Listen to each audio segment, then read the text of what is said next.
You will not be able to make money just from massive achievement. Once you actually have practiced understanding that this moment is more important than anything you think you want, now you are abundance, not money. Because the highest thing we have, the number one asset we have is you are fully on the highest vibration.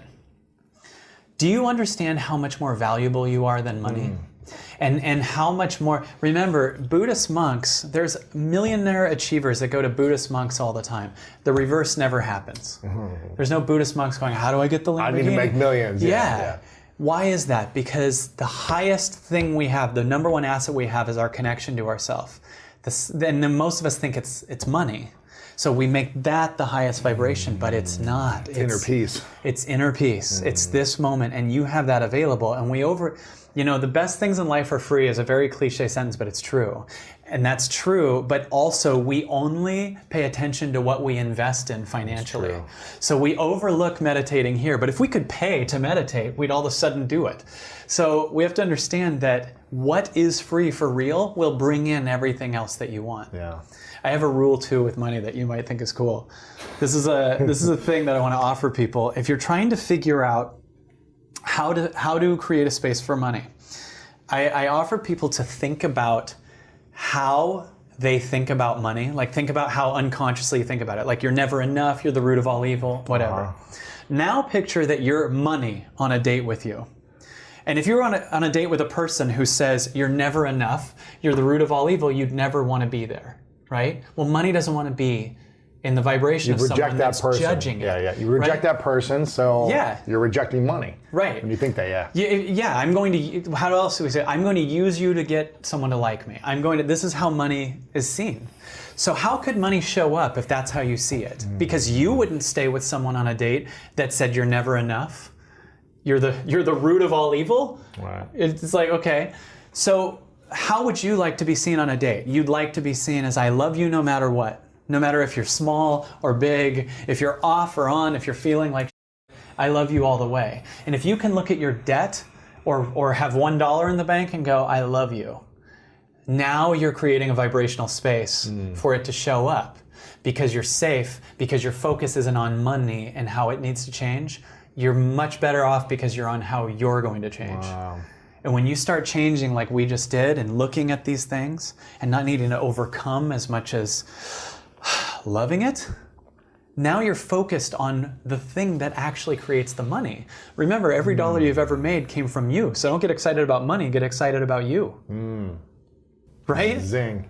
Like, if I went on a hike with you, we get lost in the woods, I round a corner, I'm not with you, and we find a waterfall. I find it, you don't see it. I fill a cup up with water, and I come back and I say to you, dude, a cup of water. What am I not showing you? Yeah.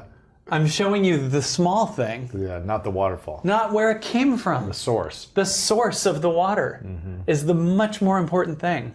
So none of us look at the source of where our money came from. We look at the money. So you're sitting here dwelling, not you, but people that we're dwelling on the cup of water. Yeah. Not us being the source of creating more. Every dollar you've ever made came from you. Get excited about you. Start the focus on what you are, not what money will give you. And your energy is going to attract or repel more wealth. A lot of, a mentor of mine said, I was at a salsa club learning how to salsa dance, terrified out of my mind, and I saw a guy who was amazing, who was a public speaker. He actually got me into public speaking. And he said, the world makes room for passionate people. I think money is attracted to passionate people as well, because people are passionate about life. They bring an energy, they bring a richness, a fullness, a richness, and they attract riches. Yeah. Whether it be through the community or the art they're creating or the business they're creating. Yes. And you're going to start to attract. Especially in this time, because I know there's people watching this go, well, what do you say about all the greedy billionaires and blah, blah, blah? And what I say is that's the old consciousness. Yeah. That there, in fact, we see through it and it's starting to crumble. So the old way of doing things selfish was a conscious shift, because I believe in like the 50s, everyone was just like a factory worker working for, and then it was like this breakaway where an entrepreneurial boom happened. So taking your focus off of the old story and moving into what you are and learning how your thinking changes things was the highest consciousness we understood at the time. So at that time, that created this old consciousness of your focus, changes it. So you think positive, whatever. And that created it. And then we keep going and take a good thing too far. And then all of a sudden it's this billionaire thing.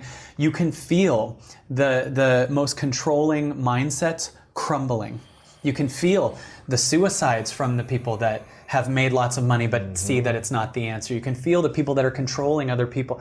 All the control, as the control fell in you during this interview, as you said goodbye to the old story and kind of loved it, all control in the world is starting to fall. And the old structures aren't working. And what will work in the new century and the new future is the birth of this consciousness.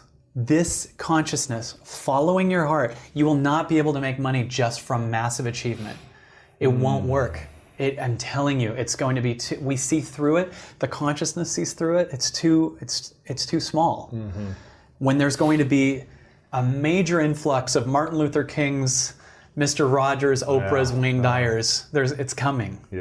Because we're so repressed that our hearts are going to springboard like the Renaissance, and there's going to be, you know what I'm saying? That's true. You mentioned this a couple of times, and it reminded me of another mentor of mine, Chris Hawker. I was working as an intern for him for about 6 months when I was on my sister's couch, broke, no money.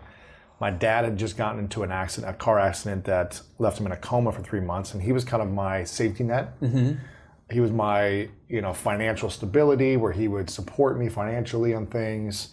And he always said, when you're done like living your dream and chasing your football career, whatever it is, you can always come work for me. Wow. He had an insurance company, life insurance.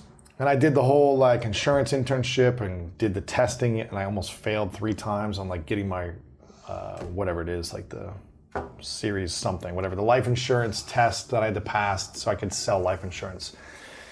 I should have stopped after I failed the first time because I just knew it wasn't for me, but I did it so I could have this backup plan. Wow. And so when my dad got in his accident, he had to sell his company to his partner because he was no longer able to work anymore. And I didn't have the financial stability like I had before. So I was sleeping on my sister's couch for 1.5 years, and I was working as an intern for about 6 months with someone that I was learning a lot from. And I remember at one point being like, man, I just really want some money. I feel like I've been working hard for a few years. Like I really could use some money. I'm not paying any rent money at my sister's. I feel like a loser because I can't contribute to her. I can't even get my own apartment. I'm just a loser. I was 24 at the time. I was like, man, I'm just a loser of a guy. And he said something to me that what you said. He said, money comes to you when you're ready for it. And I was like, I feel really ready. I could really use the money right now. And he goes, I didn't say desperate for it. Exactly. We didn't say that, but he was like, it's going to come to you when you're ready for it. And when it starts to come, it's going to make sense. And I was like, gosh, I just want it though. I just want it right now. And it's funny because maybe a year later, it started to come. And then it started to really come pretty quickly, like 6 months to a year after that. And I remember reflecting 1.5 years prior, I was like, man, I wasn't ready for this. Like if this would have came 2 years prior, I would have blown it. I would have been scared of it. I wouldn't have been prepared for it. Like I would have been so freaked out by the numbers in my bank account, I would have sabotaged it probably. And so I really feel like it comes to you when you are prepared and ready. And sometimes it's not when you want it to be. And when people say, how do you get prepared and ready? Yes, that's the key. So how do you get prepared and ready? For me, meditation gets me to understand that I'm the abundance, not money. And the second you understand that you're the abundance, and I mean and understand it in your nervous system. I mean, don't just hear that sentence while you're still dying for it in your body. Like really be in the alignment of understanding that I'm the abundance. Wayne Dyer said beautifully, there's a thing that everyone thought, you attract what you want. And Wayne Dyer said, you don't attract what you want, you attract what you are, what you're in vibration of. So if you want abundance, you need to get to a place where you understand your abundance. And everything comes into your life the second you finally don't want it. It's not don't want it like avoiding, like you don't need it. You're not desperate, The second you stop looking for it, you don't even remember you wanted it. That's because you have to access the fulfillment of the connection to yourself first. And then weirdly, it's going to create, first of all, so many creative things, but you're going to just start, first of all, you're so aware that you see things differently. Like think of just that when someone's in their head, they're walking down the street on their phone worrying, you could pass a $100 bill and not even see it, right? But when you're not in your head, you suddenly start to see all these dots connecting and everything meaning something different. And you see every moment as meaningful. Like last night I was waiting to go into a restaurant. One guy recognized me and said hi, and we created a friendship because he's also a musician. That's cool. And then this 4-year-old girl comes in and just sees me and starts dancing in front of me and showing me her toys. And I just had, that moment was so much cooler than if I was looking through wondering, you know, what is going on in politics. And that was fulfilling, that moment. And because that's fulfilling, and then on my way to the table, each step is fulfilling. Now this is more fulfilling than anything I perceive could come to me to make me happy. Once you actually have practiced understanding that this moment is more important than anything you think you want, now you are abundance, not money. You know, once you're abundance, it's impossible for it to not come. You're just going to start feeling safe to everybody. They're going to want to hire you. You're going to get bizarre offers. They'll just say, can you help me through something? Can you create this thing? You'll get in alignment with your creative gifts more than your fix-it gifts to make money. You'll be in this higher thing. You'll be worth more. Better jobs will start asking you. You'll start to actually feel heavy when $1 million offers are coming in, because you're like, even that I don't want. And then it just, every time I say no to something, even if it's a huge thing, the bigger thing comes up. It's like, life's like, how about this? How about this? And then the only question I ask is, does this expand me or contract me? Oh, yeah, that's good. Right? If it expands me, then I say yes, and I can feel that within 2 seconds. If I get to a pros and cons list, I'm already in contracting. Do you get what I'm saying? Wow.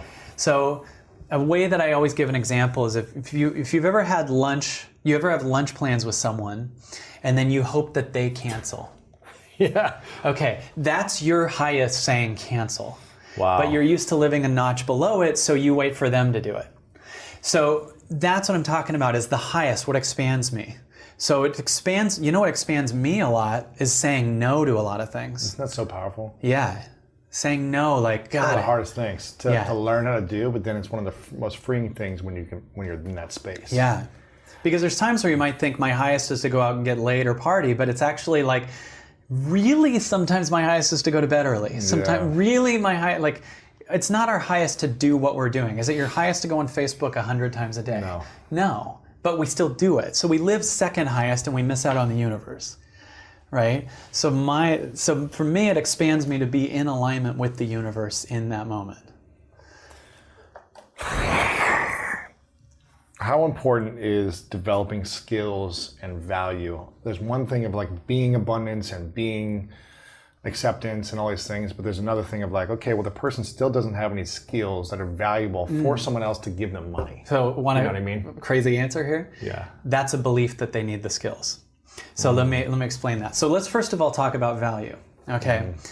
Value is perceived, right? Sure, and most people think value is what their worth is based on what's in the bank, right? You could say that person's got a net worth of 20 million, whatever. Cool, that's nice. But but there's some people that could lose that money and remake it again in 10 minutes. Like Tina Turner, if her bank account got robbed tomorrow, could just go on tour and fill it again. Right? Then there's some people who inherited it and won the lottery, and if that went away, they're still not valuable. At that moment, at least, right? So what's the cause of value? Is it how much money you have? Or is it what's under it, right? And what you understand is under it. The factor of value is, do you understand how valuable you are, right? So how do you understand how valuable you are? By creating the evidence of it, whether it's through leaps, whether it's, so for me, when I started saying no to really tempting things, it would be really hard that moment. Like it'd be really hard. I remember when I was like, no dating for 6 months, and then like the Swedish bikini team's like, even us? And you're like, oh. You're like, no. That's a joke. I didn't get to turn down the Swedish. But when you start saying no, it might be hell in that moment, but the next day you wake up and you're like, now even I'm someone that can say no to that. Like now I'm elevating myself above that temptation. So if I'm someone who can say no to that, you feel the force in that? So that's one thing. So there's a lot of skills, I believe, that we might need, but if they aren't your highest to do them, they're not a 10. And if they're not a 10, that affects all of what you do. My friend Glenn Morshower says, if you pee in part of the pool, you pee in all the pool. So my company, my job in my company is to do this, is to go on stage, is to coach people, is to be the space, to co-write the book, to make the movie. I don't do the accounting, right? I have no idea how to do the accounting. I don't give about the accounting, right? I don't do the wardrobe. I don't do any of that. But there are people who it is their 10 to do that. So I delegate that, because if I did this thing that's a 3 energetically, then I'm going to average and bring that onto the stage. My energy will be more depleted because I'm doing things in my life that are like that. Same thing, if you're out of alignment in whatever area, you're bringing that into all of it. Yeah. You get what I'm saying? So true. So that's my answer to the skills thing, because there's stuff that we're just natural at. And most of us disqualify what we're naturally good at because it hasn't been done before, right? They go, why would anyone want, just stay with it. Right. Because that thing you have is new. That thing you have is calling to you. And it might not make sense now. But so many people I've worked with are like, well, one thing I'm passionate about is this, but I can't say, I'm like, stop the second part. The yeah, but's the old story. This thing you just said feels good to my body. Doesn't it feel, well, yeah, but no one will make money. No, you're using the past story.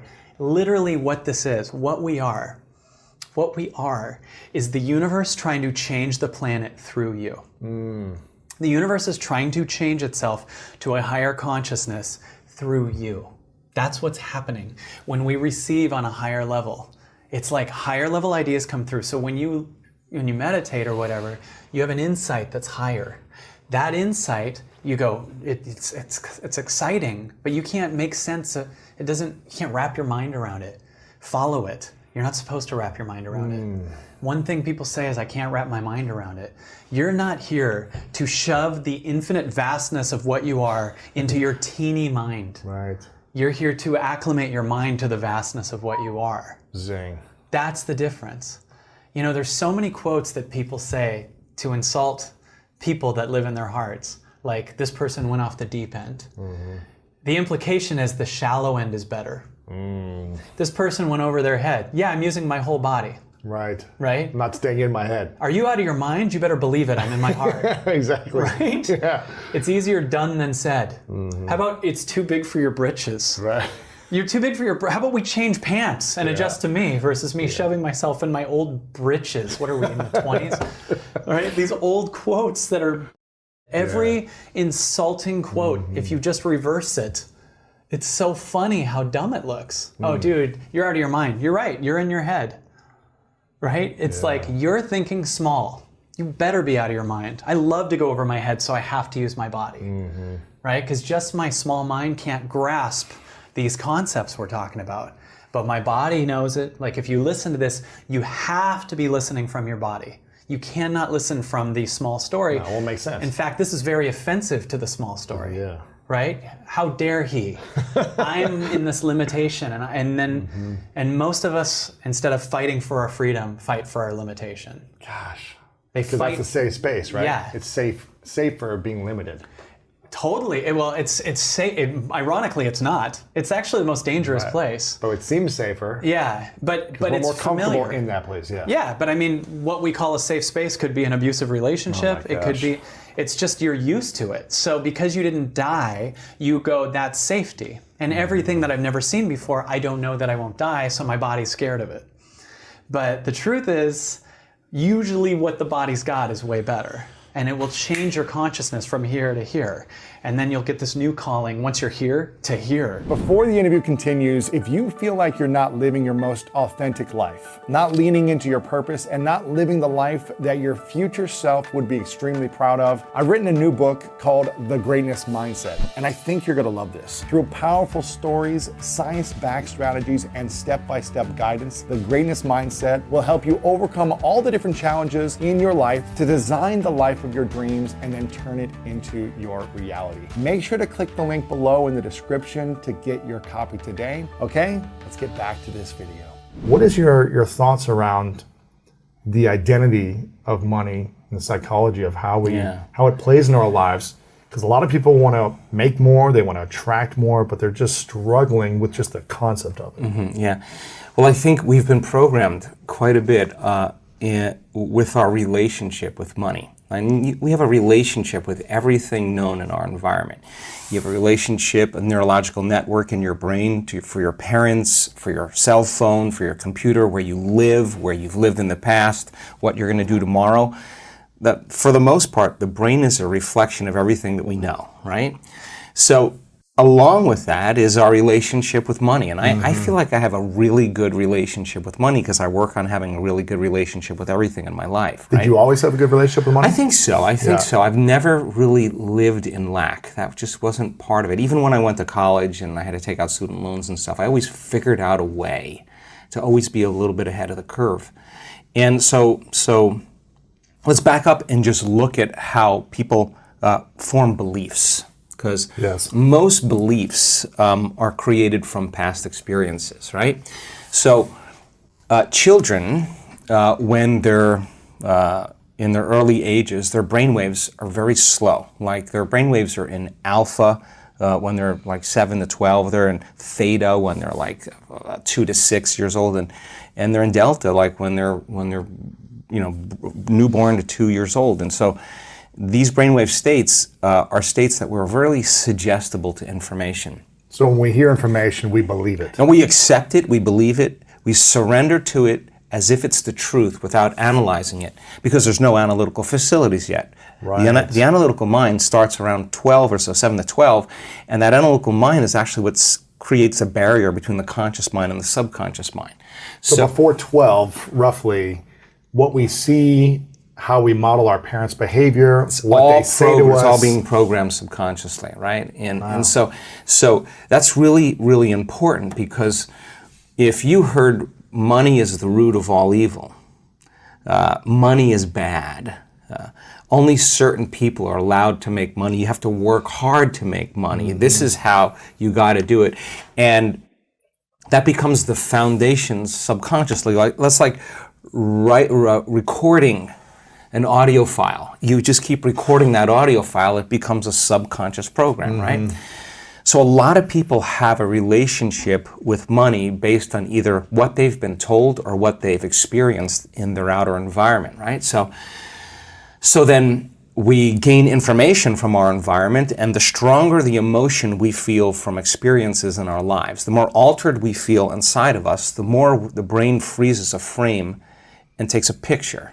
And that snapshot is called the memory. So, based on an emotion. Based on an emotion. The emotion alters our internal state. So you're going along as Lewis, feeling really good, and all of a sudden you have this trauma, you have this crisis, you have this shock, and all of a sudden you have this dramatic change in your internal state, and your senses get heightened, and then you freeze the frame and you associate this internal state with whatever it is that's causing it, right? And that's how we create long-term memories, right? So are painful memories more powerful, or beautiful memories more powerful?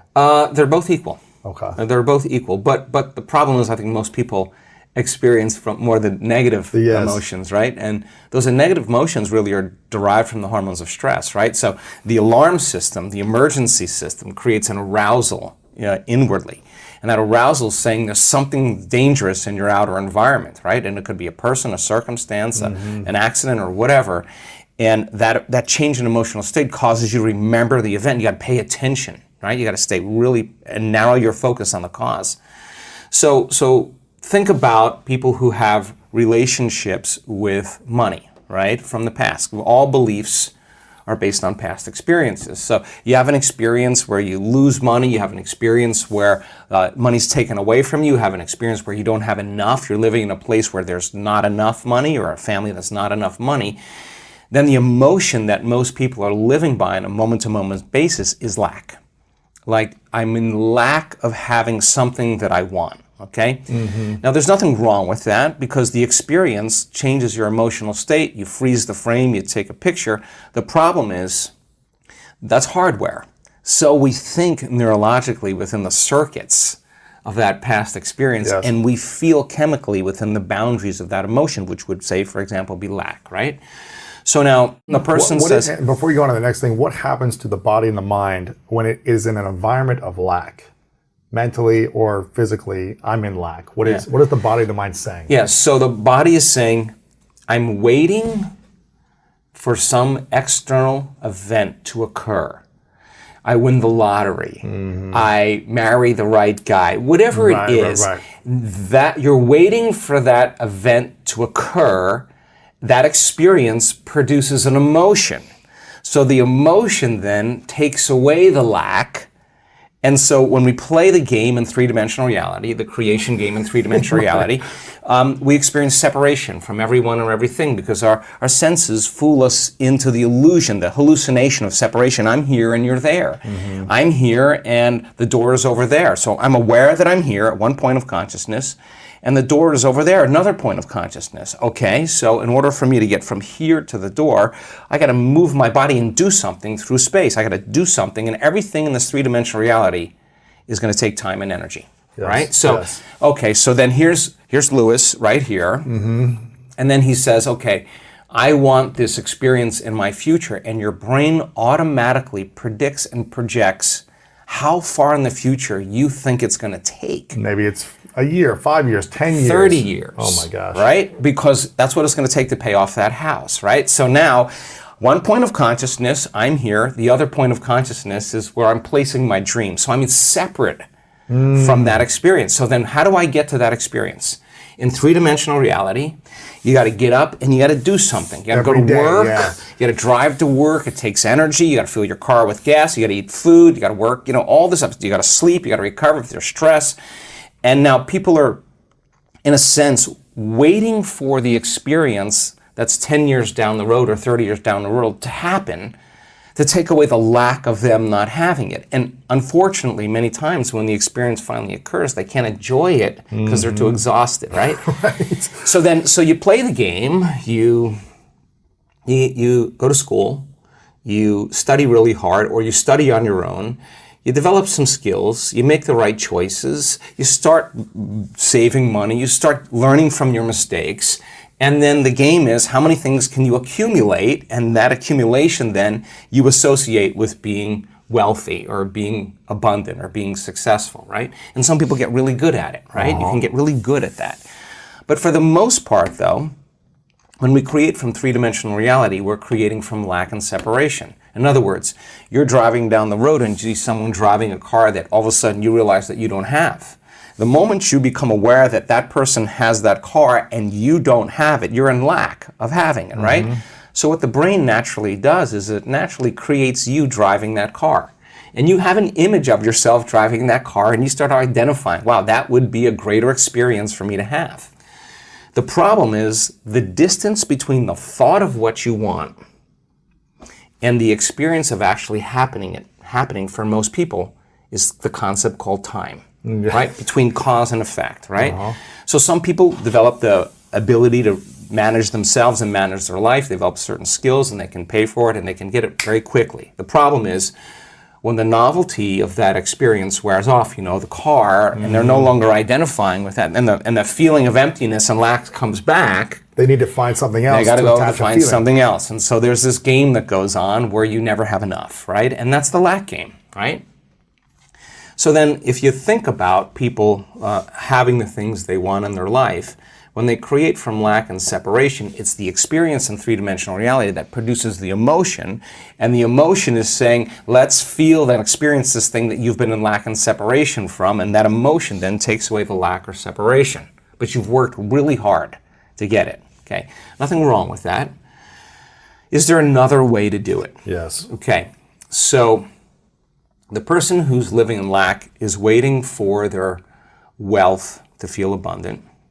They're waiting for their success to feel empowered. They're waiting for their healing to feel gratitude. They're waiting for their new relationship to feel love. They're waiting for their mystical experience to feel awe. That's the Newtonian model of reality, of cause and effect. You know, waiting for that event to happen to take away this separation or lack. Nothing wrong with it. It's the way most people create. But what we've discovered is actually something else. The moment you feel gratitude, your healing begins. The moment you feel worthy and abundant, you're generating wealth. The moment you're empowered, you are moving towards your success. The moment you're in love with yourself and you're in love with life, you'll create an equal. The moment you are in awe of life, you're going to have a mystical experience. And so that's causing an effect, right? So then if you can teach people then how to create, instead of from lack or separation, but create from wholeness, and create from what we call the quantum field instead of three-dimensional reality. What's the difference? Okay, so the way first of all, it takes knowledge, okay? The quantum field is an invisible field of energy that exists beyond our senses. You can't see it, you can't smell it, you can't taste it, you can't hear it, you can't feel it.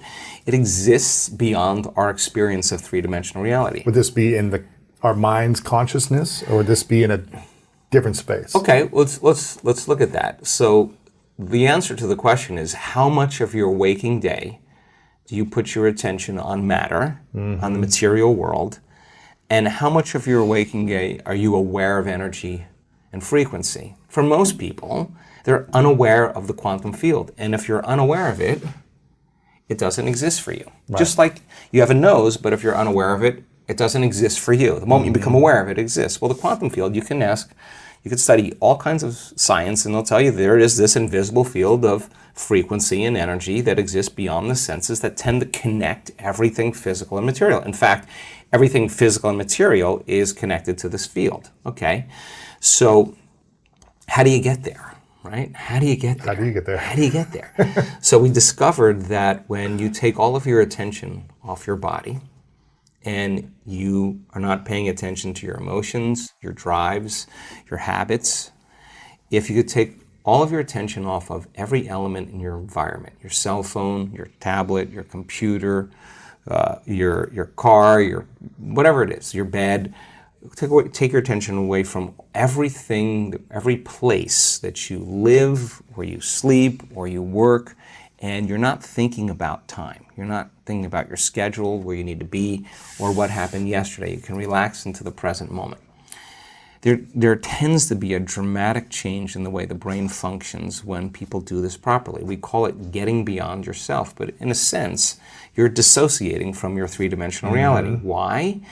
Because if you're thinking about anything in your three-dimensional reality, that's where your attention is and that's where your energy is, okay? So we kind of figured out this formula when people really become nobody, no one, no thing, nowhere, and no time.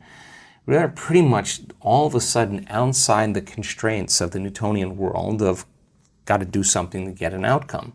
And if you can teach people how to linger there without a name, without a face, without a profession, without a family, without a culture, without a past, without a disease, you teach them how to be in this place we call the unknown, right? And you teach them that from that place, that invisible field, is where everything material comes from. And if they could create coherence in their brain, you need a strong signal in the brain. The more coherent the brain, the more stronger the signal. What do you mean a strong signal? Okay, let's see how I could say this. When most people, when we look at brains in real time, and we're looking at people's how their mind is working. When you're under stress, okay, stress is created by not being able to predict something that's going to happen in your life. The perception that something's going to get worse or you can't control something, right? So when that occurs, we switch on that primitive nervous system called the fight or flight nervous system, and the brain goes into this very alarmed state called high beta. That means pay attention to the outer world. There's danger out there. But if it's not a predator and it's traffic or your coworker or your ex, right.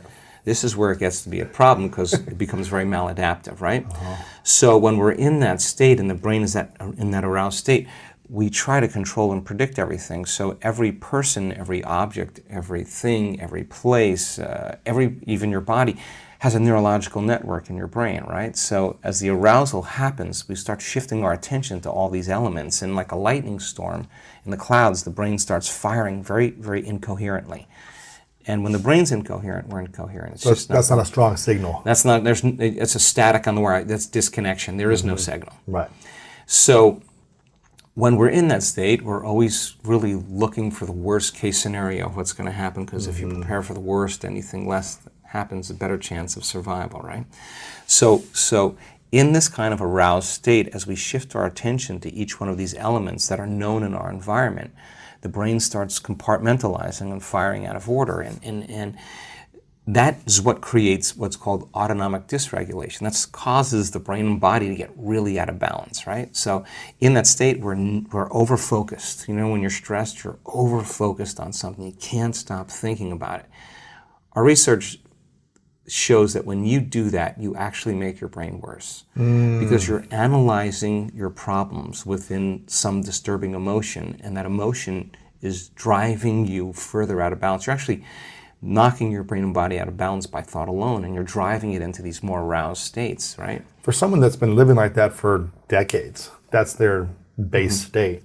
How do they even realize how to get out of that? They don't. Usually it takes crisis, right? It takes trauma. Extreme breakdown. Yeah, breakdown. A loss, a death, all of a breakup, a divorce, a bankruptcy, whatever it is, a disease, a diagnosis, whatever, something where you just can't go on business as usual. Now it's time to really start looking, right? They have to wake up then. Yeah. So let's get back to the concept of abundance here, because you need a strong signal in this field. Right. So then, if you can teach people to do the exact opposite, go from putting all of their attention on everything physical and material in the world of separation, and instead of narrowing their focus on something material, ask them to broaden their focus and put it on nothing. Now, I know that sounds kind of crazy, but when you put your attention on space and you divert your attention, the act of sensing without thinking actually starts to slow the brainwaves down. Not only slow it down, but all of a sudden cause the brain to start reintegrating, starts to synchronize, right? And so you see different compartments of the brain that were firing out of order start to resonate. They start to communicate. They're all of a sudden synchronizing, and what syncs in the brain kind of links in the brain. So when a person has their whole entire brain firing in rhythm, that's a very strong signal that you can send out into the field. So when that signal is strong in that position, what can you create from that space? Okay, but that's only one element. Okay. So then the clear intention tends to be a very important element that we have to get down. And the more coherent the brain, the more clear the signal for that intention. So with intention and attention, we could actually make thought more real than anything else. Now, what is that? You're saying, what would it be like to be wealthy? What would it be like to be abundant? What would it be like to have all my needs met? What would it be like to have more than I need? What would I do if I had everything I ever wanted? The answer always is the same. You start giving stuff away. Because if an abundant person is truly abundant, why would they hold on? They would say, I'm not in lack. There's more for everybody, okay? Turns out, though, that the signal sent out isn't enough. You have to draw the experience back to you. And so send the signal out to, coherent brain, financial freedom, whatever abundance, all these different things. Right. Whatever that is for you. Whatever that is for you. You're putting that out there with your signal, with the intention and the attention. Right. And then how do you draw it to you? So in the physical world, in the physical world, you got to go get it. You got to do something. This is the plane of demonstration. You got to go get it. And when you're in lack until it occurs, right? But I'm hearing you say there's a way to not chase but attract. All right, so if you're creating from the field instead of from matter, right, there's a very strong possibility that you'll shorten the distance between the thought of what you want and the experience of having it. And when there's a vibrational match between your energy and that future that you want to experience, now if you're creating from the field, you actually don't go anywhere to get it. You actually draw it to you. So here comes the synchronicities, the serendipities, the coincidences, the opportunities, and they come out of nowhere. And you say, I don't understand. I didn't do anything. Well, you changed your energy. And so then the other element is a coherent heart, right? And the heart has a magnetic signature. And the magnetic signature is what draws reality to us, right? So you combine that clear intention with a coherent brain. Now here's the key.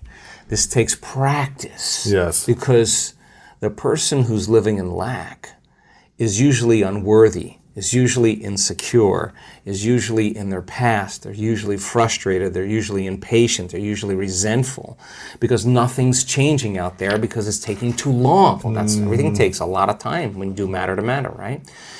So then if you teach them, okay, we know all about that. We know the story behind that. We know what your parents told you about money, all that other. Don't worry about it. Don't worry about it. But now let's do something that would be really cool. Let's write down the feelings of how you would feel if that future happened, and you're going to have to feel that feeling before it occurs. So now, okay, what does an abundant person feel? Pretty much free, a lot of freedom. Peace, excited, joyful. In love with life, grateful to be alive, abundant. Okay, now let's practice feeling those. Turns out when you're feeling those other emotions like resentment and impatience and frustration, you're stepping on the gas pedal, you're just turning on the sympathetic nervous system, and you're stepping on the brake. At the same time, which is you're angry, you're frustrated, but the fight or flight nervous system says run, fight, or hide, and you're sitting in a Zoom meeting and your neck is pulsating is because the heart is beating against the closed system, right? You're not using it in an adaptive way. So the heart starts firing out of order. It starts firing incoherently, and incoherent waves cancel each other out. It's called destructive interference, and then we stop trusting our future. Energy leaves the heart. When you control from the inside, like we're in control of ourselves, we're in control of our world. So it doesn't matter what happens, you figure out how to get to where you're going. The goals don't change. Sometimes the methods of getting there do. But I think probably I had great teachers. I had a half a dozen phenomenal mentors. And I think I was raised the right way. You stay in control regardless, you know? Yeah. What would you say are some of the habits that you have that people wouldn't expect that you would have? Maybe they would expect certain things like waking up early or journaling or, getting 8 hours of sleep. But what are some habits that you do differently that maybe are unexpected in the personal growth space? I study every day. Every day. I've studied every day now for 60 years. I started to study this book in 1961, and I read it every day. Same book, Think and Grow Rich. I have just here behind me, I've got the Laws of Success, the original ones that Napoleon Hill wrote in 1928. And then he came out with this in 1937. And the man that gave it to me, he said, if you'll study this every day, he said, you're going to have a wonderful life. And he pointed out Napoleon Hill spent his whole life studying the lives of 500 of the world's most successful people. He was mentored by Andrew Carnegie, who at the time was the wealthiest man in the world. And he said, since he spent his whole life putting this together, he said it would be a prudent move on your part if you spent the rest of your life trying to understand and apply what he was teaching. And, right. That just seemed to make some sense to me, and that's what I started to do, and I've never stopped.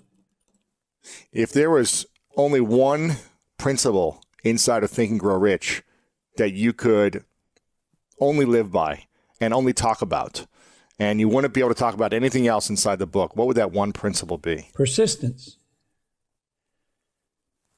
He said there, he said in the book, he said there may be no heroic connotation to the word, but the quality is to the character of the human, like what carbon is to steel. See, I think the trick, Lewis, is get some good habit patterns and live with them all of your life. Because you're either going to grow or you're going to die. It's create or disintegrate. There's no such thing as leveling out and staying where we are. And some people think they can just hold it where they're at, but they can't do that. You're either going to go ahead or you're going to go backwards. It's create or disintegrate. And so if you have good habits, you're going to keep growing. Way back, I think around 1938, 39, Albert E.N. Gray worked for the Prudential, and he wrote The Common Denominator of Success. It's a great article. And he said the common denominator of success is informing the habit of doing things that failures don't like to do. And he was speaking one time, the young guy said, why do successful people like doing these things? And he said, they don't. That's why they've turned them into habits. I thought that was beautiful. That's why they've turned them into habits. They don't like doing them, you see. And of course, a habit What do you think? Well, a habit is something we do automatically without any conscious thought. It's part of our paradigm. We're programmed. What do you think are the 3 most difficult habits to develop that actually will support us for the most growth long term if we can take these habits on? One of the things I think the most difficult is repetition of studying the same thing. I have a book here on my desk. It's in a book holder. And when I went to visit Earl Nightingale way back 1968, it was other than that, it was around 66. And I saw he had this book stand on his desk, and I asked him what it was. He said it was a book holder. And I said, why do you have it? He says, because I want to read those 2 pages every day for the next month, maybe 2 months. I said, really? The same thing. And he said, yeah. He said, then they'll become a part of me. And he said, that's really the secret of success is the repetition of an idea. You see that in sports. You play ball. I mean, it's definitely part of your game. You know, how many plays would you have in your head? Well, a lot of different plays, but in football, there's really only like 9 different routes a receiver can run. Yeah. As part of the tree of running a route. But there's so many different variations within plays that one receiver could run, and then another person could run in tandem with that. Yeah. So there's a massive playbook that you go through at the beginning of the season, and you've got to remember a lot of different things. But if you typically know the route you need to run and what other people are doing around you, then you can figure it out. But it's repetition that enables you to do that, isn't it? Over and over and over and over. Well, you again, see, the same route over and over. That doesn't just apply to football. I think that applies to life. And if a person will really understand that, it's through repetition that you program your subjective mind. And it's your subjective mind that controls your behavior. Doesn't make sense to some people, but if they would study it and start to understand it, they would start to do it. What's the most important thing on those 2 pages that you have open in front of you? Most important thing here, read it to you. The lesson to be learned from the practical aviation of the present day is that of triumph of principle over precedent, of working out of an idea to its logical conclusion in spite of the accumulated testimony of all past experiences to the contrary. With such a notable example before us, can we say that it is futile to inquire whether by the same method we may not unlock still more important secrets and gain some knowledge of the unseen causes which are the back of external and visible conditions, and then by bringing these unseen causes into a better order, make practical working reality of possibilities which at present seem but fantastic dreams. They're talking about the Wright brothers. He said there was a secret they got off the ground because nobody knew how to fly, and neither did they until after they got it in the air. But he pointed out that it was principle over precedent. And we let precedent control us too often. What's the difference between principle and precedent? Well, precedent, you're letting something that has happened in the past control you. The principle is that there's always a better way. Doesn't matter what you're doing. Better is a beautiful word. What's something in your life that took a long time where you were holding on to the precedent of something for a while? Maybe it was months, maybe it was years, decades, that eventually the principle finally started to fly and you had a breakthrough. Is there an area of your life you can think of? Oh, absolutely, absolutely. Just as soon as you said it, yeah. You see, when I started in this, when I first got this book, I was such a loser. And I mean, in every way you look at it, I went to high school for 2 months. And I didn't quit. They kicked me out. They didn't want me there. And I was kind of happy because I didn't like it there anyway. Mm-hmm.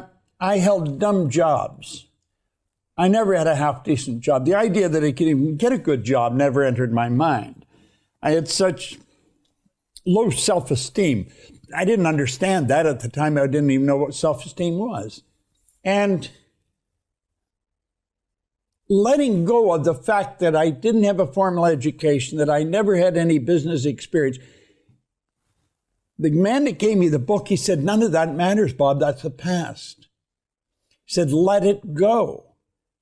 Well, I had a difficult time letting that go because we're programmed that if you don't go to school, you can't get a good job.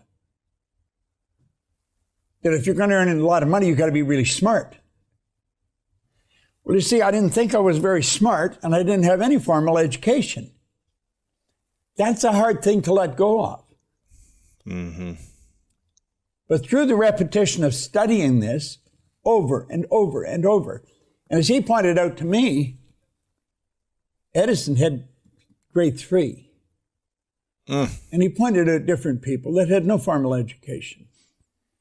And I finally made a break, left it behind. I'm not quite sure exactly when, but I let it go. Yeah.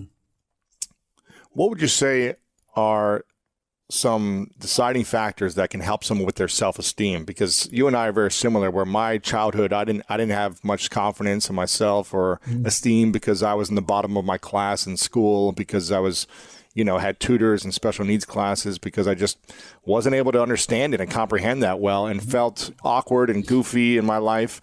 What are some things you think people that in their teens or even in their 40s and 50s who don't have confidence yet, what are the things that we can be doing differently to gain confidence, to build self-esteem? Because I think this is one of the key factors of success is believing in yourself. It doesn't matter if the world believes in you if you don't believe in you.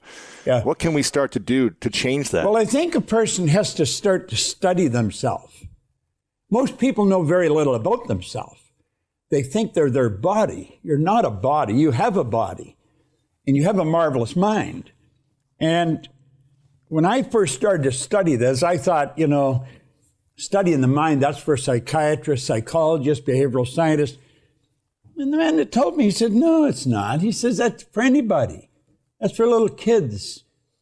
And so I think as we start to understand something about our mind and something about our higher faculties, see, we're all programmed to live through our senses. We go by what we see, hear, smell, taste, touch. Well, I've got a little dog at home that can see, hear, smell, taste, touch. All the animals in the world, they're completely at home in their environment. They blend in. They operate by instinct, which is perfect. We had instinct removed, and we had higher faculties put in their place. And if we would study these and gain an understanding, your self-image would automatically start to improve. You have perception, the will, reason, imagination, memory, and intuition. Those 6 faculties will give you the ability to create your own environment. See, we're totally disoriented in our environment, where all the other little creatures are completely at home in theirs. And we're disoriented in ours because we can create our own, but we don't know that. School doesn't teach us that. School is more interested in the development of your intellect than in the development of awareness. Like, a person doesn't earn $100,000 a year because they want 100 a year. They earn 100 a year because they're not aware of how to earn 100 a month. Awareness is really the key. And when we become aware of who we are and what we've got working for us, marvelous things start to happen to us. And that's really what happened to me. I never went back to school. I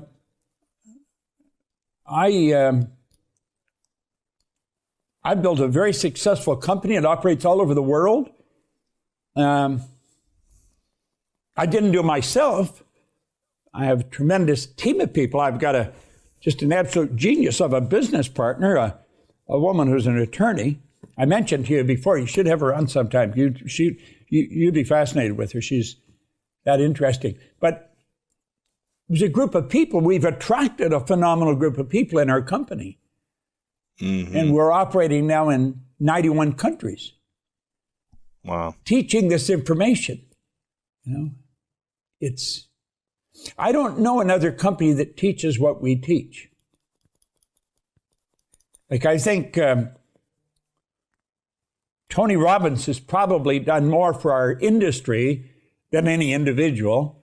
The Secret has probably done more for it, as much as Tony has, the movie. But I don't know anybody else teaching what we're teaching. And what we're really doing is teaching people how their mind functions and how to expand their understanding of how it operates. What are the 6 faculties again? You shared this before, which I love, and I think if people really understood this, perception, it could help them build their self-image. There's perception, the will, imagination, memory, reason, and intuition. Which one is the hardest for people to? I don't think any of them are. Awareness. They're all equally valuable. You take your imagination. Think of this for a minute, Louis. Nothing is created or destroyed. Look here. Here's a little cell phone. What you can do with this almost blows your mind when you think of it. Yeah. Well, when I was a kid, we didn't have a phone. We didn't have a phone because we didn't have any money, for the first reason. But the second, not everybody could have a phone. We were not aware that there was an infinite number of frequencies. Today, there's, a zillion phones, because there's an infinite number of frequencies. This phone is on its own frequency. Yours, it's on its own frequency. If I have your number in here and I hit send, you and I connect, we're on the same frequency. It won't matter where you are. We can see each other, we can communicate because we get on the same frequency.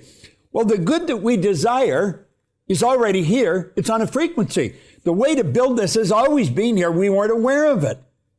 But somebody took their imagination and went off into no place. What they were really doing is going on to a higher frequency.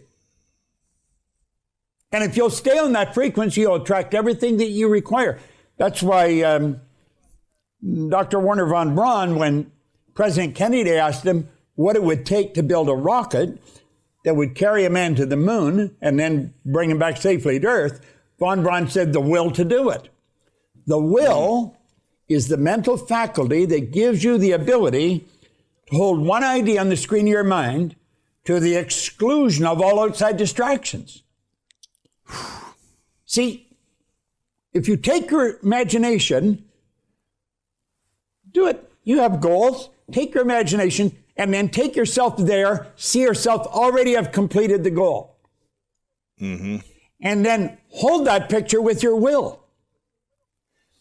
When you go there with your imagination, there is a place. Whatever it is you want, you went there with your imagination, there is a place. You stay there in your imagination. You will attract everything that's required for the manifestation of that picture. You saw Brady doing it last Sunday. This guy's a machine. Yeah. Absolutely phenomenal. So holding the imagination, the picture that you want in your mind, and then attracting it on the steps to get there. Yeah. You see, we don't work toward the goal, we work from the goal. You get the goal in your mind. Our problem is we measure everything on the physical. And you look at the physical and you say, well, I haven't got it yet. If you think, your conscious mind, if you get an image there of your goal, you've already got it intellectually. If you didn't have it, you couldn't share it with me, but if you have it, you can share it with me. You can share with me the idea that you've got in your mind. So you've already got it there, haven't you? Right. As you get emotionally involved with that idea, you've got it also on an emotional level. You've got it there. You've got it intellectually. You've got it emotionally. The only place you haven't got it is physically. Now, Right. there's a period of time must elapse for that idea that you have intellectually and emotionally, for that idea to move into physical form. We understand. How much time? Pardon? How much time does it usually take? We don't know. We don't know. That's the only thing we don't know is the gestation period for an idea. We know what the gestation period is for wheat. We know what it is for a carrot. We know what it is for a baby. Moment of conception is about 280 days. We didn't always know these things, but we do now. We don't know what the gestation period is for a spiritual seed, and that's what an idea is. But it grows by exactly the same law. And so if we hold that idea in our mind, it must by law manifest in form. It moves into form. Now that is called the perpetual transmutation of energy. It's one of the laws of the universe. Wow. There was something that that you shared just a moment ago that reminded me of an interview I did with Joe Dispenza recently, where he said we're really good at remembering the past and actually building a story in our mind about something traumatic that was actually way worse in our mind than it actually probably was in person. We're really good at remembering these stories. But what we need to do, he said, is to remember the future. And when he said that, it kind of triggered something different. It's like what you just shared. It's like have an idea of the future of what we want to manifest and hold on to that idea and remember the memories of the future as opposed to holding on to the memories of the past so we can move into that as opposed to be stuck in the past. That's holding, you see, that's what that is. Yeah. Yeah. Yeah. That's and it's holding hard. the memory. Why is it so hard? Why is it hard for us to hold on to, or maybe not hold on to, but keep in our minds and imagine the idea of a greater future for us as opposed to constantly being stuck in the past? Why is that hard for so many of us? Because we're programmed to go the other way. You know, what language do you speak? I barely speak English. How about Russian? Привет, как дела? That's all I know. Well, the point is, you were raised with the English language. Yes. You don't know another language. I was raised with the English language. I don't know another language. I was working with people over in Kuala Lumpur a number of years ago, and they had a little boy 4 years old. That little boy could speak 4 languages. They thought nothing of that. There's people speak many more than 4 languages because that's the way they're raised. We're the product of our environment from the time we're born. But prior to that, genetically we're programmed. You're genetically programmed from the moment of conception. You get all mom's DNA and all dad's DNA. And God knows how far it goes back on either side. Well, that is programming. That's in our subconscious mind. And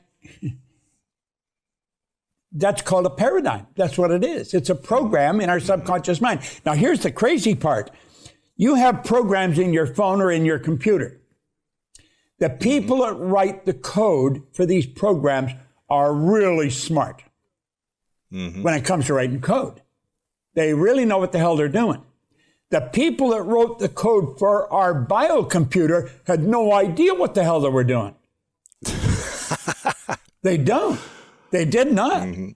They were writing the code for my subconscious mind and for yours. That's our paradigm. And that probably controls our life to an enormous degree. It did with me until I was 26. Now, I was fortunate when I met Ray Stanford and he got me into the Think and Grow Rich book, and that led me into God knows what else. I have been working at changing that program since I was 26. I'm 86 right now. So I've been at it for a long time, and I work at it every day. Most people don't even know that they have the problem. So they stay stuck their whole life. Listen, you interview some pretty interesting people. I watched you interview here a billionaire a while ago. Which one? I forgot who it was. Anyway, Ray Dalio, Charles Koch. it was a John pretty Paul interesting DeJoria, interview anyway. But Yeah. the point is, anybody can become a billionaire if that's what you want to do. You say, well, wouldn't everybody? No, everybody wouldn't. I wouldn't want to put all my energy into that. Now, does that mean I don't want money? No, hell, I earn all kinds of money. And I probably want to earn more. But that's not my focus. We are programmed to live a certain way. And rarely do we change that. Now, I change it, and I teach people to change it. But most people don't. Stop and think of how few people are really well off. 3, 4, 5% maximum, if that. And 95% are struggling. And some of these are really bright people. You've got people that have a doctorate degree in commerce and finance, and they're broke. How the hell could that happen? Well, they never learned how to earn money. They learned how to count it, invest it, and what to do with it.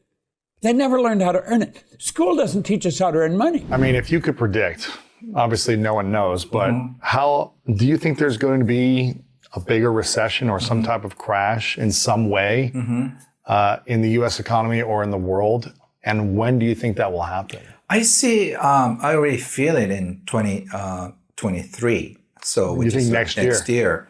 Because a lot is going to happen with the U.S. election and also the potential conflict in China and Taiwan, and also the gas shortage and everything, and also so many tons of food wheat is stopped at the port of grain, Really? Wow, which could cause a starvation in African countries. So we're going to see a lot of chaos in the next few months. Really? Yeah, and we're going to experience a lot of gas shortage in European countries, which they're thinking about because the gas stopped coming to Germany. So a lot of change is going to happen in the next few months.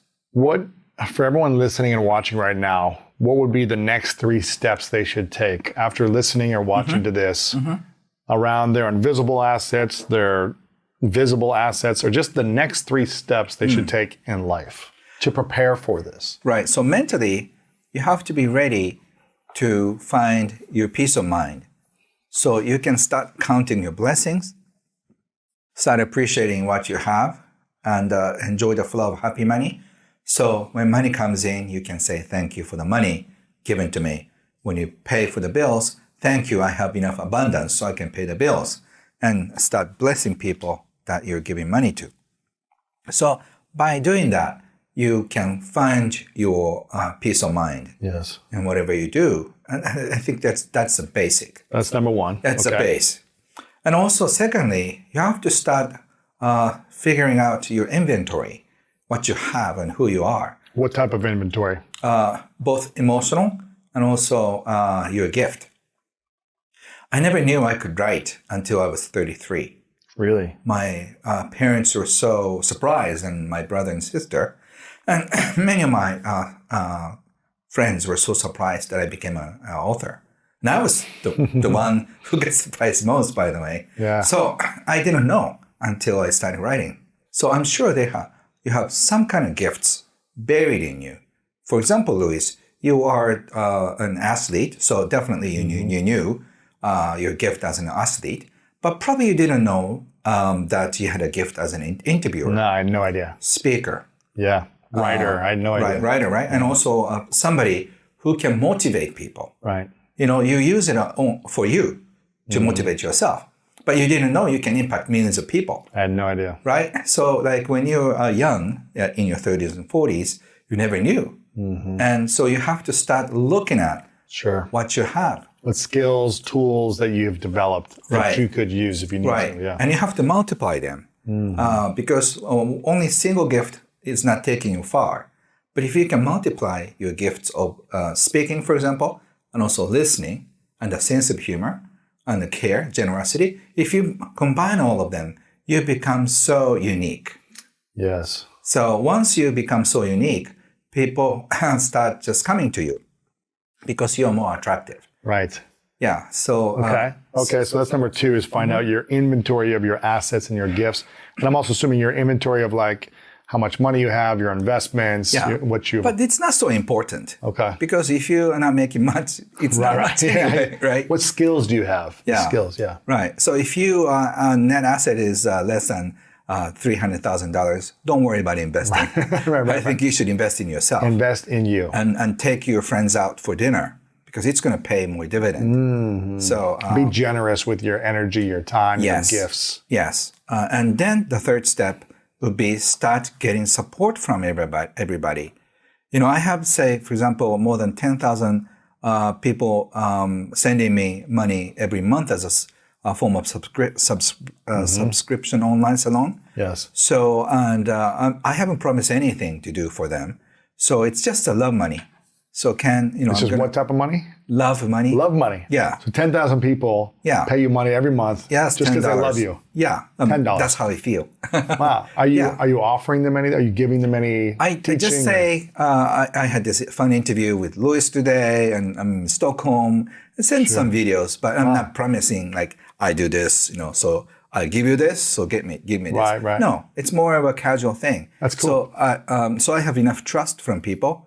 So the happy money, so almost like is given in my custody, so I can help other people. That's cool. So if you start getting fan clubs or cheer supporters, so you can start with 5 people, and you can start having 10 people, 30 people. So the next economy will be very interesting because a lot of people support one another. So instead of working for one big company, say I have 300 people supporting me. Right. Say, and you can increase your monthly support money. Say $100 per month. If I get a support from 30 people, $100 a month, that's $3,000. Right. And if you get 50 people who are supporting you with $100, you already have a $5,000 income. So whatever you do, you don't have to be the next entrepreneur of the world. You can satisfy, or at least you can have deep connection with 50 people or 100 people who love you so much and who's not going to let you down when you fall. Yes. So if you have that strong trust from people, you don't have to worry about money for the rest of your life. Wow. What should be financial goals that people create for themselves? Should they have financial goals? I don't think financial goal is necessary. If you want to buy a big house, you may need to have that. Sure. But financial goals people come up with, it's because they want to feel safe, sense of security. So you don't need to have a goal of $1 million because when you reach $1 million, you feel like this is not enough. I need more, right? Yeah. I need 2. And when you reach 2 millions, no, I think I should have 10. 3. Yeah, 3. Yeah. So instead, what I would recommend is once again, get support from 50 people. And at the same time, if you can, imagine a joint account with your wealthiest acquaintance. You can think of me. Well, for me, I think of my mentor, Wahid Takeda, or Warren Buffett. Think about your imaginary joint account. And when something bad happens, you can withdraw as much money as you want. Really? So this fun illusion, like imagination. What does that do for you when you have that imagination? You feel that you're not alone, and if you're lucky, like when I was young, I had 3 millionaires who endorsed me, saying, "Ken, you can do whatever you want, and if you fail, I'm going to support your life for the rest of my life." Man, does that happen in Japan a lot? I think I heard a few Americans who experienced the same thing. Wow. So just imagine if you get that sense of security.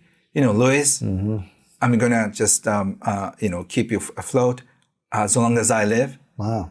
And so go for it, you know. Okay. I'll text you if I need you, Ken. Yeah. So if you get an endorsement from wealthy people like that, that's cool. You don't have to worry about it. Just so imagine. How does someone get an endorsement from someone who has a lot of money like that? I think. What can they do? I think you have to live your life purposes. That's another subject. But if you are living your life purpose, a lot of people support you. It's so true, because when I see someone who's coming up in business in their early 20s or something, and I see that they have a gift and they're using the gift consistently to create some type of value for the world, I notice it. I see it. I'm like, you're doing an amazing job. You know, I'll reach out and message people and say, I love what you're doing. Keep it up. And I think even just doing that, showing people, hey, you're doing a great job, gives them encouragement to keep going, whether you're giving them money or not, but that's something you can do. And I think it's hard to see that when someone's not using their gifts. Right. You're not going to endorse someone if they're just like, everything is against me, the world is challenging, and I don't care about life. But when someone says, I'm going to take a risk, I'm going to use my gift and put myself out there, that's inspiring. In your book, which I love, by the way, again, I want to get this book, Happy Money, you talk about, I think you use a concept called money magnet, or like humans are like magnets and for money, right? And some people, it doesn't matter if you are a good person or a bad person, right? You have an analogy in the book where you say, you know, if a rock is falling, it doesn't care who it hits. It could hit a good person or a bad person. Right. Its gravity is pulling that rock to the ground, and it's going to hit whoever it hits, right? Based on where they're at. So, and you also talk about how most people think that it's not fair when they see someone bad or mean or greedy making all the money. Can you just talk about this concept of being a money magnet and how someone could become more of that? So once again, you know, we experience our life according to our beliefs. And some people have better luck than others. And some people work so hard, but they're getting minimum wages. So you have to find your place, your seat, your reserved seat is what I call. A lot of people try to sit on other people's seat, which is wrong, because your seat is reserved somewhere else. And if you don't sit on other people's seat, what happens is that you get so depressed.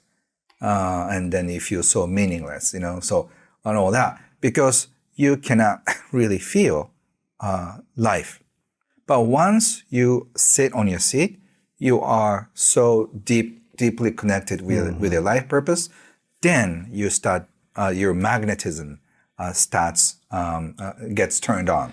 So how does someone know where their seat is and know how to sit in it and be happy with their seat? Yeah, so the only thing is ask your heart, what your heart tells you.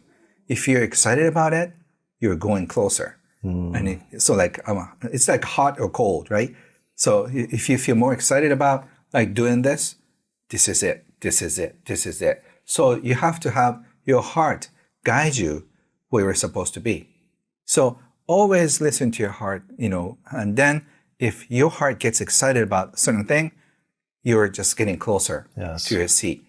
Do you have a meditation or affirmation process for someone on how they can trust their heart, listen to their heart deeper to know they're on the right path? Right. Do you have something that you use yourself or that other people can use?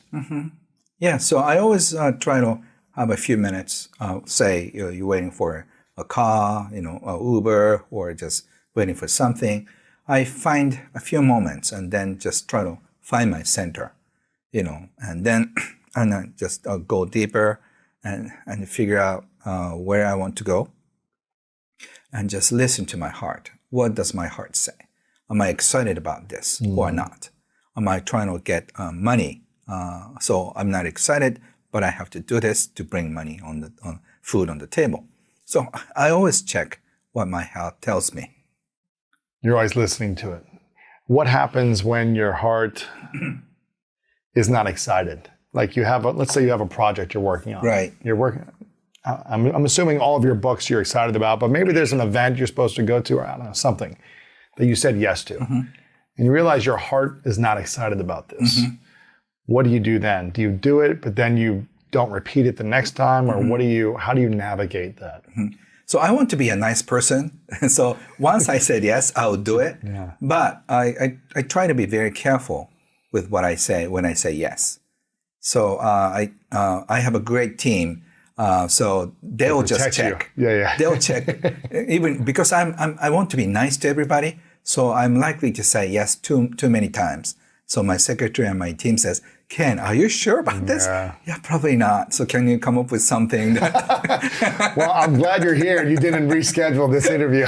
Yeah. So, but in general, I'm trying to listen to my heart. That's good. That let me hear. I think a lot of people don't understand the power of a daily affirmation or a daily check-in with yourself, just like you talked about for 2 minutes. For someone that doesn't believe in affirmations, what would you say to them? So even if you don't believe it, you must be saying something to yourself.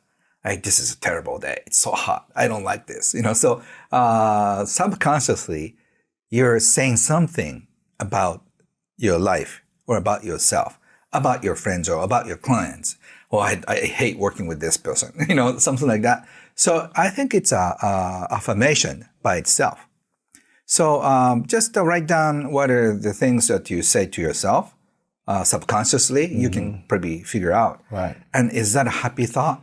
And then, unfortunately, a lot of the things that we talk to ourselves are negative. Yes. Yeah. So do you want to feed negative thoughts like this? Or do you want to pour more positive thoughts? You have a choice. But unless you write them down, you never know it. And then you may find that the reason why you get depressed, because I keep all these negative thoughts about life. No wonder I feel depressed. So if all the things you talked about about you are positive and loving, it's what you get. Yeah, exactly. And can you tell me how we can think about money as energy? In the book also, I saw you writing about how money is energy. And sometimes people try to make it and hold on to it. They want to hold on to it. They want to stack it in their bank as high as they can go. And they don't want to spend it. Sometimes it happens. What happens when we hoard money, when we keep it and we don't let it come and go as energy? What happens? So I have seen so many interesting things. Like when if you hoard your money, a few things happen. You get sick and then you have to pay for the medical bills. Really? Yeah. Or like your kids do something bad and then you have to pay for the damage. So money needs outlet. So it's so interesting how money flows. And if you don't let out your money energies outlet, it's gonna get bad. It's like a pond. If there's no flow, the water gets bad. Right. It's like, think about your health. If you eat and don't go to the bathroom, you get sick. What's going to happen? Yeah. So to stay healthy, you have to eat right. You have to release right. Yes. So for hoarding money, I want to ask them, you're eating so much, but what if you refuse? I'm not going to go to the bathroom, for the rest of my life. Oh my gosh, you'd be sick. Right. Yeah, and you'd explode. And you cannot eat well. Yeah. So you have to let your money flow, and then the next flow comes in. So here comes money EQ, the trust part. Trust is the hardest part of money EQ. You have to have the trust that once you let go of money, it comes back. So you don't have the trust. That's why you start worrying. That's why you have doubts about yourself. So instead of attaching to your money, you can say, thank you for staying with me. Just go bless the world and come back with your friends. Many of the people that I know who have tremendous amounts of money have huge fears around being poor. And so as an interesting thought, like a lot of people who don't have money see people who have money as thinking differently, and they might in that they are more uncomfortable being poor than you are. Like it is more painful for them than it is for you. It might be. I'm just being really It real. might be why some of them are stingy too with their money. Of course, They're like, 100%. I'm not going to spend this $5. I'm going to keep it. You know, they're very stingy with all of it. 2 nights ago, we were out to dinner with a guy who just got valued at $1 billion, right? And it's off cash flow. It's not one of these software things. Like it's off, like he's getting, like he's making real money, crazy money. And he's like, I'm not going to that gym. He's like, for Equine, I said, I'm not paying $200 a month for a gym membership. It's a different perspective. Now, I'm not saying I'm that way. You know what I mean? Like, I'm okay spending on gym membership. Like, that's fine for me. But like, everyone has their own things, and like, there are these behaviors. Like, he got the other guy who had the 250. He got to that point because he squeezed everything out of his business, which made the business so valuable, and then he was able to sell it. But like, the $1 billion guy was saying, he's like, you know what they don't tell you about when you sell your business, because he's sitting next to the guy with the 250, right? And he's like, the moment you sell your business, he's like, you have no cash flow. And so he felt that too. He's like, what are you going to do? He's like, you're going to take the money, and then what are you going to do? You're going to try and buy more cash flow, because you got to replace the cash flow you had with the business. You got to He's get like, real estate assets. You got to do something He's like, else. why bother? He's like, I'll just keep it. And so he doesn't have any intentions of selling. And so it was an interesting lesson for me too, because like we obviously got rid of our cash flow asset when we sold all 3 last year. Well, you got a lot more money, but you don't have the money cash coming in. Right, because then it looks like this finite asset. The business goes on forever, in your mind at least, right? And so it gives you this illusion of control, this illusion of security. And me personally, most people wouldn't believe this when I hear it, but like, I'm very risk averse. And so I probably need, like, what's the core changes that I need to have? I probably need to be a little bit more of a risk taker than I am. Like, I tend to always take the lowest risk path when I can. Even the idea of like when I quit entrepreneurship, when I quit my job to start entrepreneurship, it was because I knew that the path that I was on was guaranteed not to get to me where I want. So I had a 0 outcome. And so this one, even though it was lower, like I had a low chance of success, the other one had 100% failure guarantee. And so it felt like the lower risk option for my long-term goals to quit my job and become an entrepreneur for that reason. And so, you know, people are like, I'm really risk averse. I'm like, so am I. Like, I hoard money. Like, I do. You haven't spent any of the money from the exit still. No, it's like just sitting in the bank. Nothing. We started working the next day. We didn't even take a day off. Yeah. We literally sold, wire hit, and we started working on acquisition.com the next day. Let's say you had to start putting that cash flow every month into other things, team, resources, whatever it is. And that wasn't coming in. And, maybe let's call it $100,000 a month was coming in cash flow. I don't know how much it is, but let's just say that is going into hiring team and other things to support you getting to the $1 billion in 2.5 years. What would need to shift inside of you after 3 months of feeling no cash flow come in to stack your bank account in order for you to be okay with it to get to that $1 billion quicker? I would just have to be more secure, just realistically. Like I use... What does that mean? Is that an internal... I use cash flow from businesses as evidence to the fact that I'm not a failure. And so I've always, like, it has been easier for me to change my conditions than to change who I am.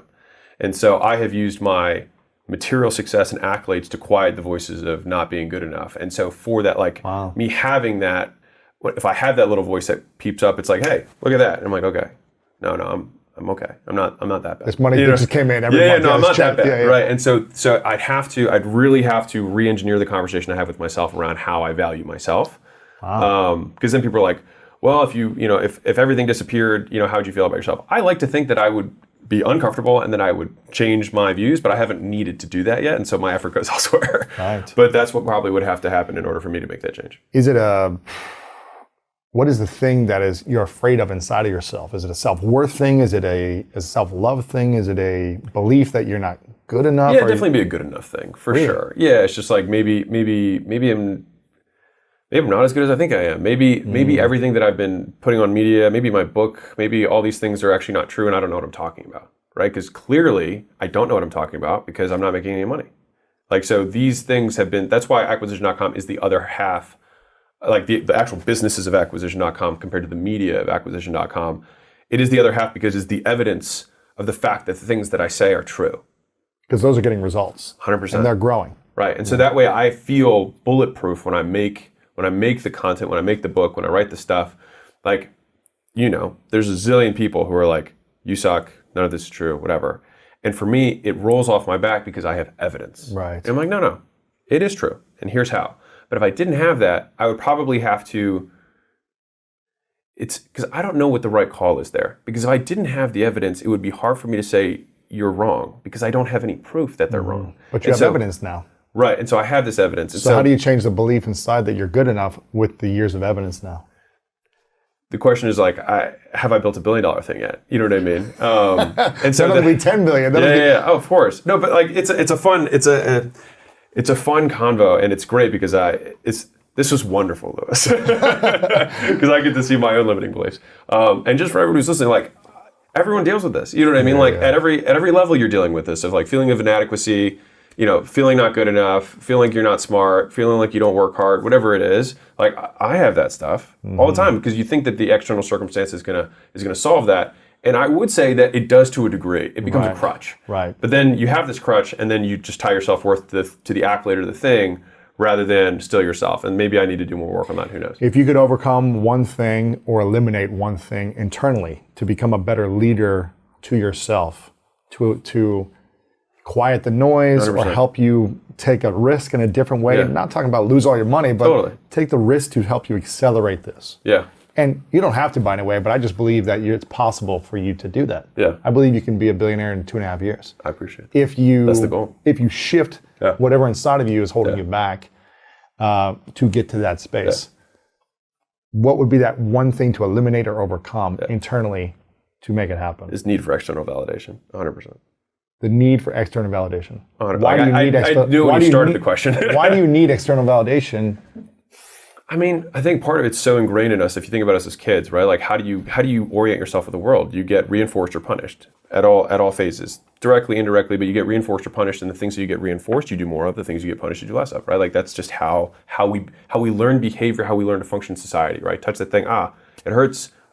We got punished. Okay, your parent tells you to sit down and be quiet and eat, and you learn to sit down and shut up and eat, and then we wonder why adults don't move because we're told to sit when we're running around, right? We learn or at school, sit down and be quiet. 100%, and we wonder why we eat so much when the reward for everything we did when we were a kid was food, right? We wonder these things. So the reason external validation is so hard, at least for me, is because it's how I learned everything. Is because external validation gave me the directional guidance of what's good and what's not. And then as you get older, it's where am I going to get that validation from? And so I would say that my external validation is still 100% there. It just comes from different sources. So I'm more selective on whose validation I want. So how much external validation do you need in order to overcome this belief, to go all in and do it in half the time? Yeah. No, I think I need to be able to validate myself. And that's fundamentally, I think Epictetus said this. He said, like, he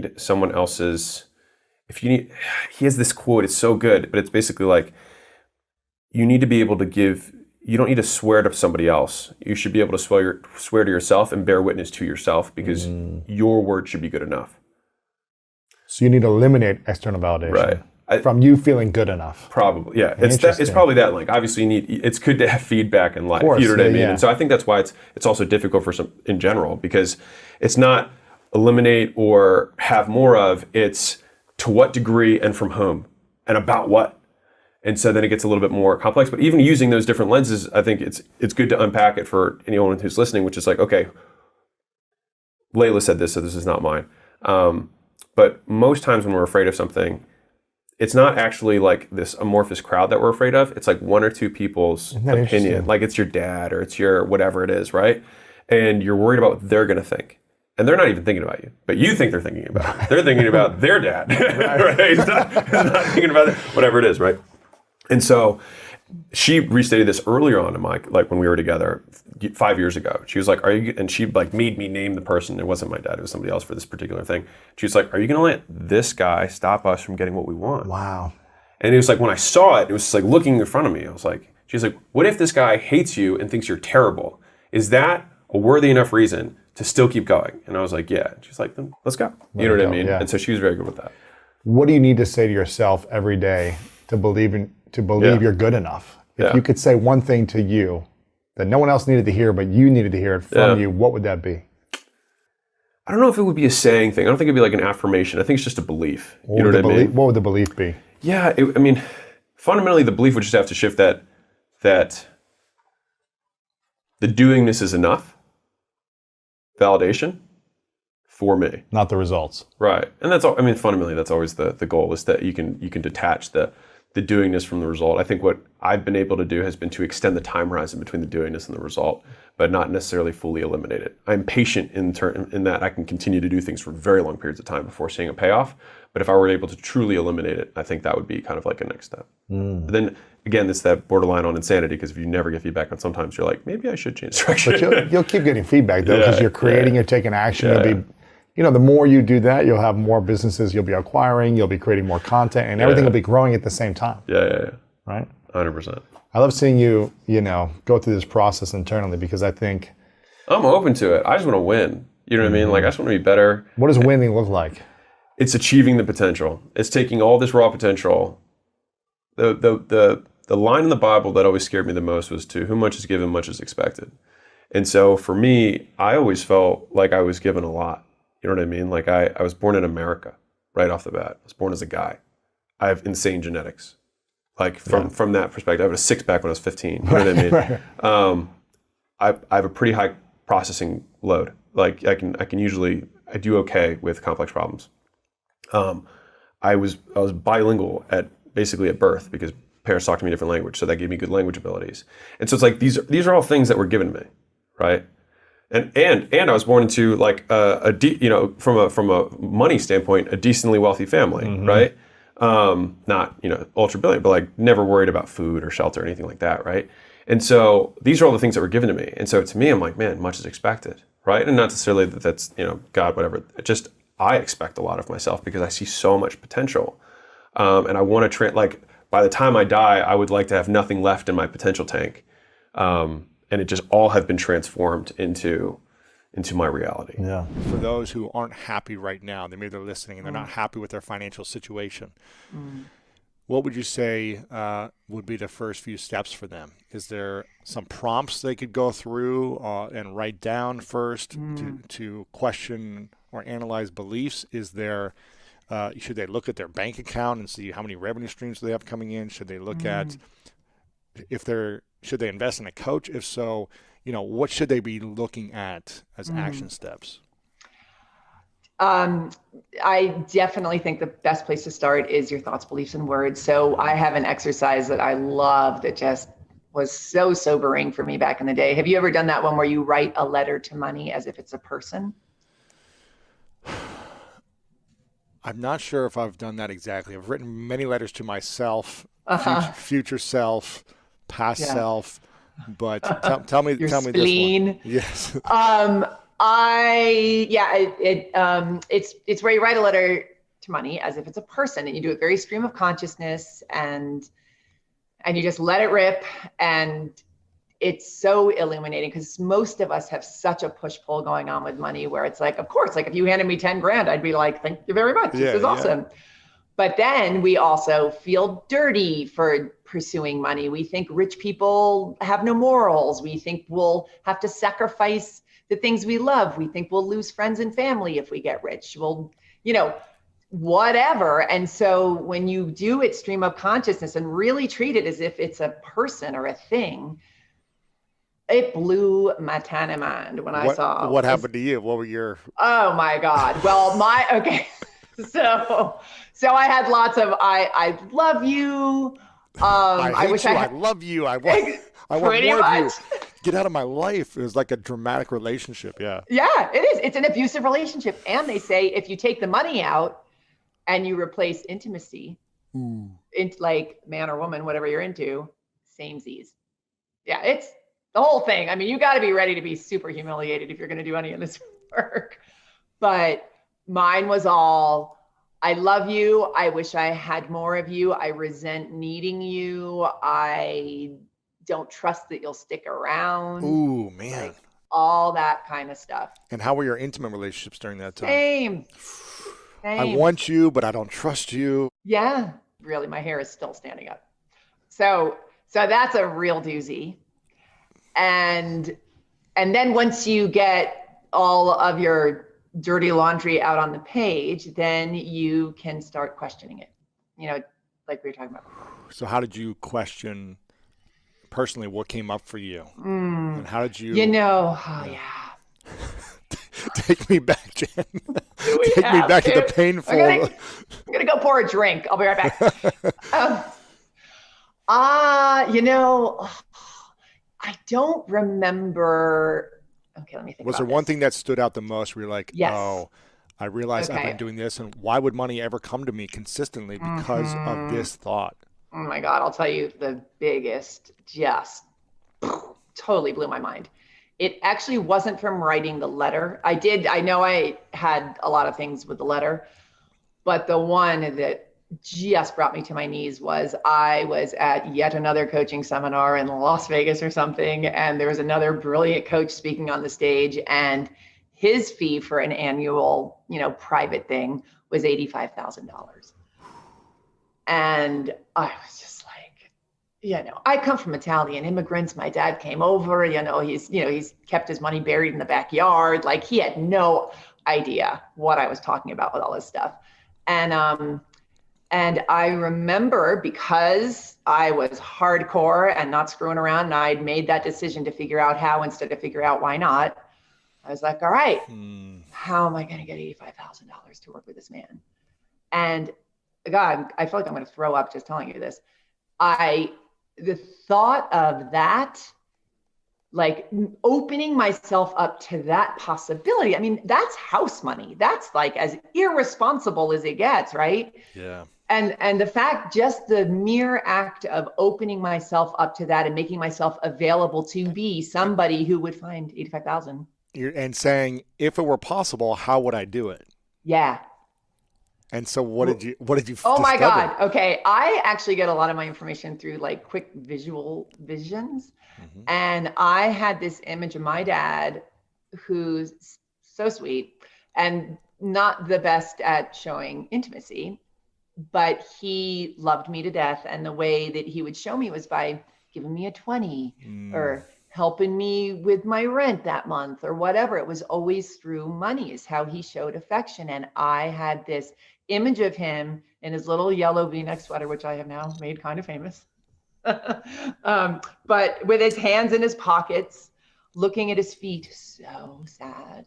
Because if I got rich, I wouldn't need him anymore. And it really blew my mind. And it changed a lot of stuff for me moving forward. So when you came to realize that, this was all just unconscious. You weren't even thinking about it before, but you knew that's how you got love, and he was able to express love in that form by helping in some way, financially or something like that. So when you realized that, did you address him about it, or was it more about you addressing it with yourself and letting it go and realizing that he's still going to love you even if it's not through that way? What was that process like?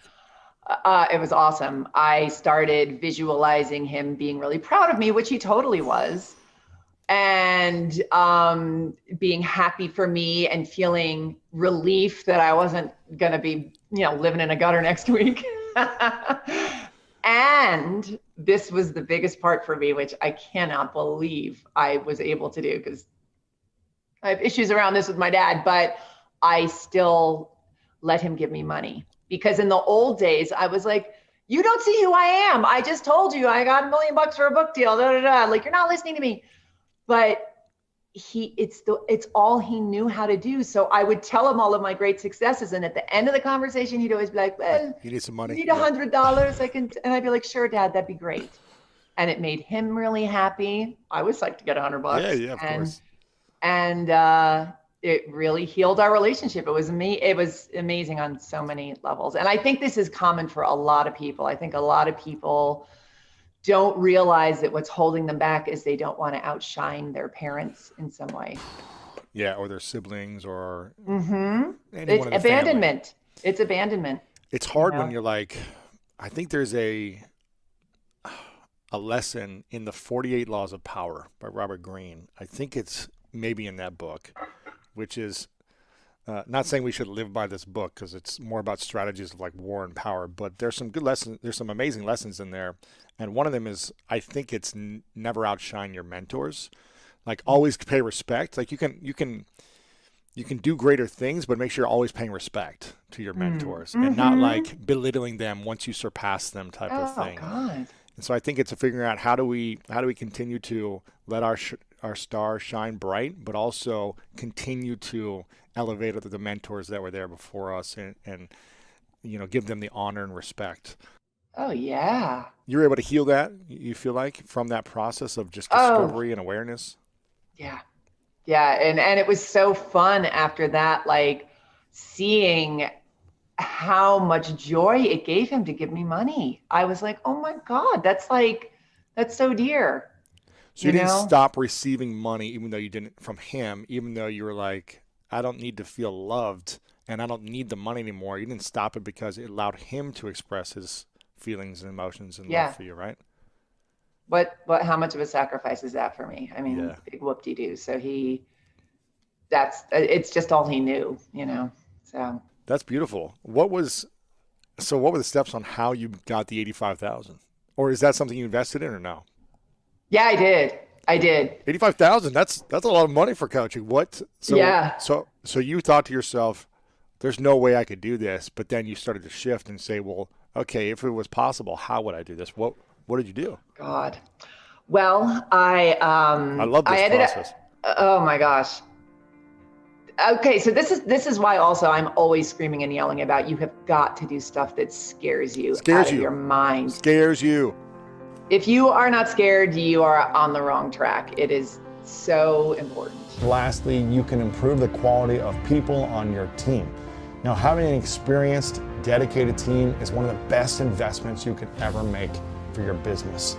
It'll buy you back your time. It'll allow you to focus on what you're good at instead of stretching yourself too thin, trying to do everything at once.